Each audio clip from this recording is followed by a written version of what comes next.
My name is Lisa Moldo. I'm John Herman Lincoln. I'm Niles. My name is Alexander Chauvin. I'm Kiana St. Louis. My name is Taryn St. Louis. I am Sharon Weckel. I'm Krishma Sharma. My name is Sarah Ridgway and I'm the owner of Rainforest Fabrics.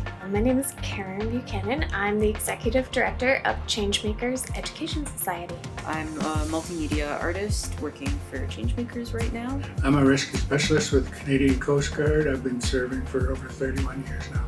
I'm a social worker. I currently work at Hecate Street teaching mental health workshops. I'm here on behalf of the North Coast Indo-Canadian Arts Club. I'm the president of the club. I am the secretary of the club.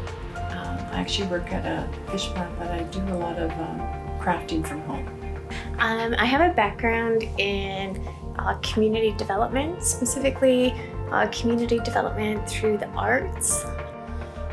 Art is healing, very healing. I think that's a reason why I do a lot of the fabric arts that I do, because it helps me work through things. I get a time and place to just shut my brain off and not think about things, or if there's something that's bothering me and I don't have a full picture of it, I can usually make something, like say a quilt or something like that, that'll help me work through the story and accept and understand especially really hard-hitting topics like residential school and the atrocities of First Nations people, like what they've had to endure and stuff like that. So I've got a few projects on the go that, like a quilt that's I'm working on, that deals with a lot of intergenerational trauma and stuff like that. So art is so important, helping community, helping heal.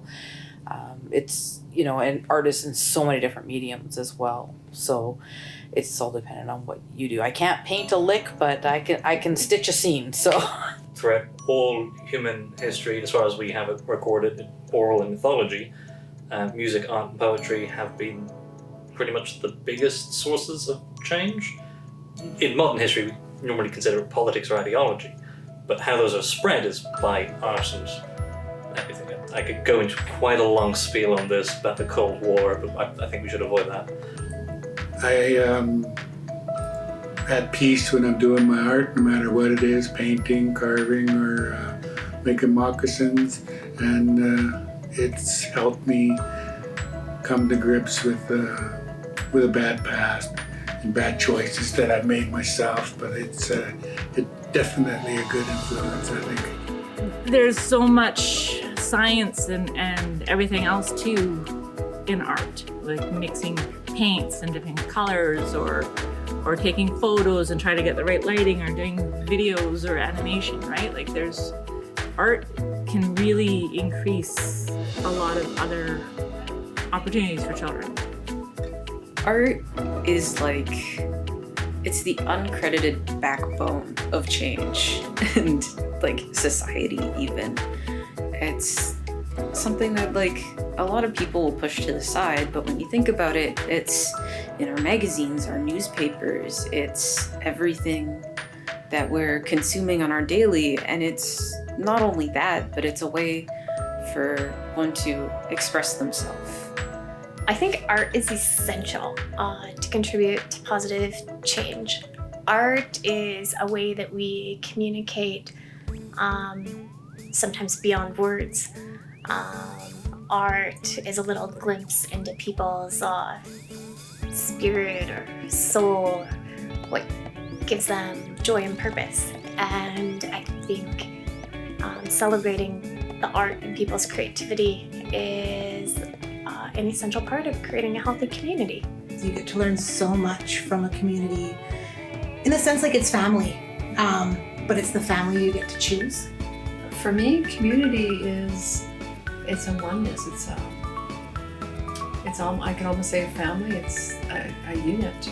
I'm Indigenous, so there's a lot of ceremony and whatnot that's surrounded around community support, like how everybody helps raise children, coming together for food, and bouncing ideas off of each other and just supporting one another and making sure that everybody has enough.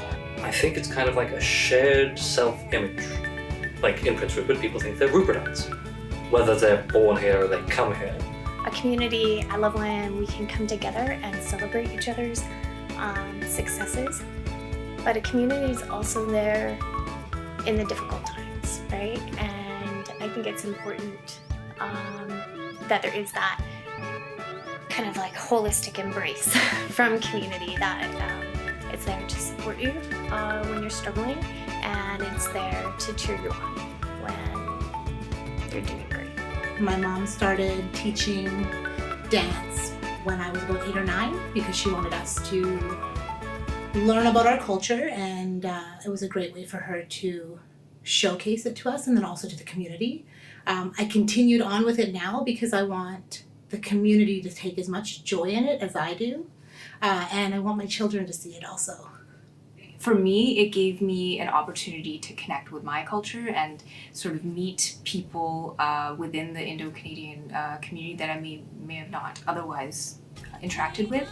And it also, partway through when I was getting more sort of on the organization side of it and stuff, or more into the dance and the team, I started asking my friends who were not Indo-Canadian to join, and it was sort of a fun place for all of us to get to go and dance and share each other's identities as well. So It's how the club evolved. So it started very heavily Indo-Canadian based. We started with Seafest back in, I believe, like 1994, and it was like 16 kids and behind a vehicle. And from there it grew, and for the most part the community, like Prince Rupert as a whole, kind of knew us from those girls who danced at Seafest.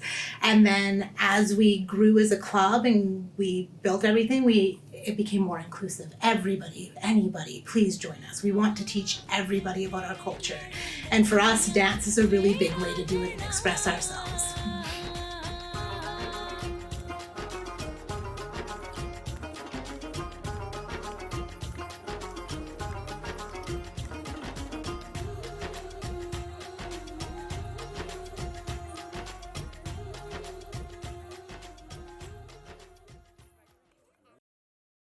Oh, my hopes for the future of our community, that we can deal with a lot of the poverty issues, a lot of the alcohol and drug issues that come with the trauma. Where everyone feels supported and like they have a place to share their ideas and insights. Like a big thing where everybody comes to the community, but have display areas where those who do art can go. Like community centers are great because people can go practice them, but there's not many community galleries. Like here we have the Ice House, which is for artists who pay that they're doing art to put up their art. And occasionally there's shows for the best photographer or the best students at the school. I think what would be good is to have a community center and have an arts display wall where everybody gets to put up a piece for a month. You know, you get a month and then, you know, it goes away.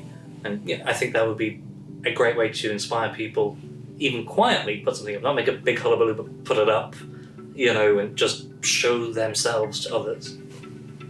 My hope for our community is that that we're able to heal. Really, that's what it comes down to. Is I'd love to see a little bit more like love and understanding for one another. I'm happy with our community, but then there's always room for growth.